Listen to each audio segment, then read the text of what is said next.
Welcome. My name is Neil Sayer. I created this channel to share my expertise as a business coach and a very successful CEO of 2 companies over 40 years. This is a space for business owners to come for inspiration, for ideas, tips, solutions, and wisdom. Hi, it's Neil here. Today I'm going to start a series on planning. But before you actually turn off this video, just consider it could be the difference between realizing your goals, your dreams, your ambitions, reaching financial freedom, or perhaps setting up your business for a lucrative sale. Or on the flip side, it could be a situation where you're overwhelmed, you're increasingly stressed out, and worst case, you may have to give up. Now, effective planning is not all about goals and objectives and a fluffy vision statement. It really is important to look at the wider elements, take a holistic view looking at your business model, pulling together with your plan all those key elements, integrate them into effective strategies, and provide room for regular review.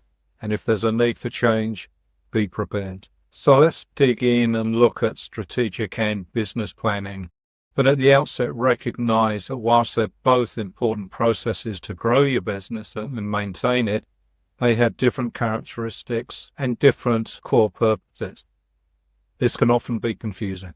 In the case of a strategic plan, the core purpose is to look over the longer term, typically 3+ years out. Essentially, what you're doing is you're looking at where you want to take the business and obviously answering the big question, why? And what are the key strategies that might be involved?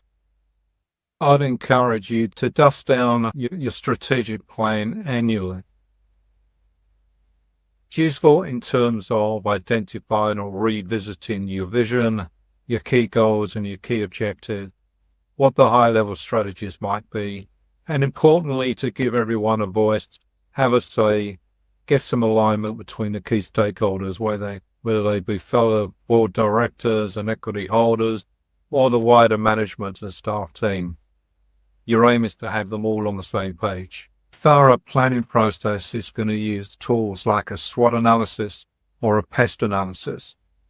The former focuses on the internal environment and looks at various strengths, weaknesses, opportunities and threats. Alternatively, pest analysis looks outside. It looks at the external environment. It looks at the political situation, economic, social, and the technology that is currently mainstream or is emerging. An example of a good use of a strategic plan would be a startup tech company looking to align market opportunities with their product development, and they go out and seek some funding, pitch for funding with Asian investors or potentially the bank. Now, clearly here, a strategic plan is going to be of the essence. Now let's delve into the area of the business plan. This is much shorter, typically 1 year, normally the financial year, which in my part of the world runs from 1st of April to the 31st of March. It really is all about looking to streamline the day-to-day activities so the company operates smoothly and efficiently and with good bottom line profit. The tactics on how and when. Now, a good business plan, I would advocate, should be housed in the cloud. It should be dynamic. It should be accessible to your team and available 24/7. It should not be a dusty, thick old document that sits there gathering dust. A good business plan will be supported with detailed sub-plans. So we'll be looking at a finance plan, operations plan, sales and marketing, and HR. Engineering could be covered separately or as a part of the wider operations. So let's look at the operation plan. This is essential to look at the day-to-day operations, the smooth running of your business, and will be backed up with detailed SOP and processes, and of course underpinned with sound systems. An example in the manufacturing area would be an operations plan that covers maintenance requirements for key machinery, current and forecast production requirements. Another example would be in the retail industry, where operation plans could well be used to schedule staff rosters, to coordinate stock requirements, and maybe bring in specific promotional campaigns. Okay, let's turn our attention to the financial plan.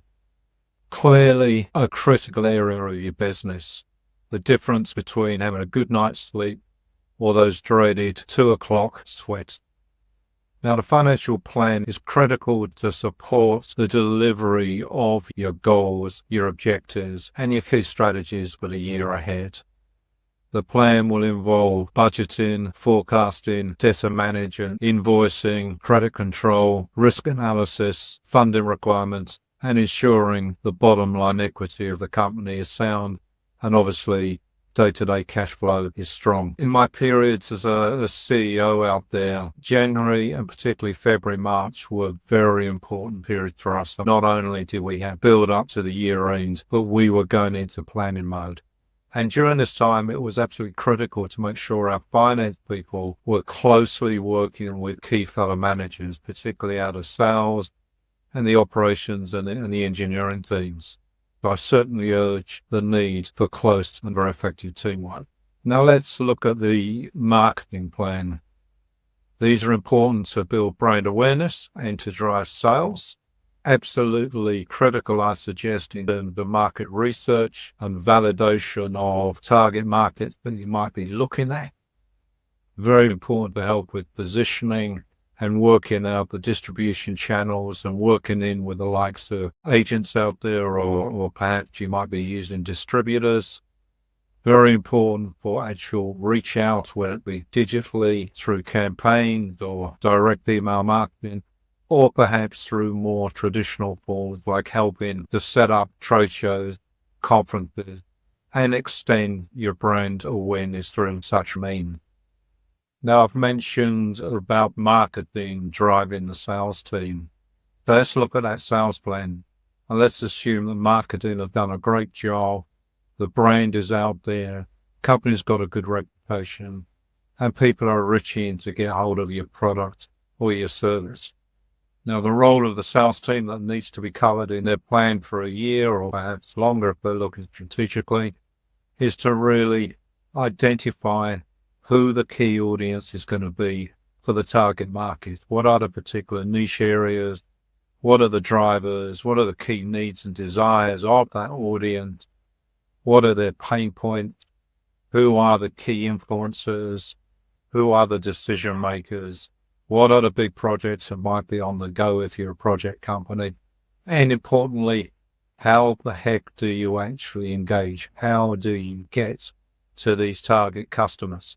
Whether it be digitally or particularly for the more important customers using the 80-20 rule, then I suggest the importance of face-to-face engagement is absolutely essential, supplemented obviously with regular content and what have you out of the digital team or out of the digital arena, and regularly creating the situation as to one, whether the messages on the company, the benefits of your products and services actually got through, and two, are they being well received by your customer base?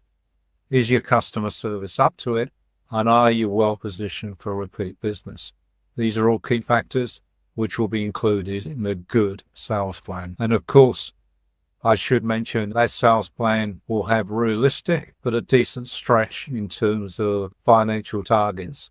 What are the sales levels that are projected for the year? And then forecast, say, quarterly or perhaps monthly. Now let's turn to the HR plan. Again, a very important area, recognizing that people are usually the primary asset for a business. So the HR plan, it needs to look at particularly at the resourcing base that the company has, forecast out, use gap type analysis to see whether there is a need to go to market to fill any particular positions. It also needs to be very progressive in terms of recruitment policies, recognizing that the market out there is highly competitive for good talent. And having got people on board, the HR plan needs to address how they're going to be motivated and how you're going to retain your staff.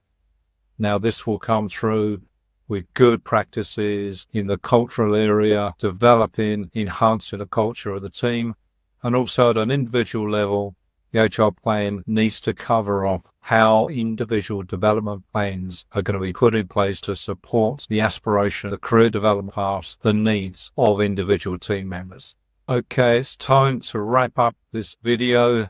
This is a massive topic. It's one of planning, and I'll be coming back with a second video that will look at some of the reasons why business owners and managers don't treat the topic perhaps as seriously as they should do. What are the implications, and what tips, considerations, what advice can I give, given my experience out there working with a whole raft of companies, both in a coaching capacity and as a CEO. So with that, bye for now. I hope you found the video useful with some golden nuggets, some takeaways. If so, please subscribe for more. Now, if you need to discuss anything regarding your business or perhaps to explore my Growthology business growth programs, then please hit the link below and we'll set up an exploratory discussion. Look forward to that. Bye now.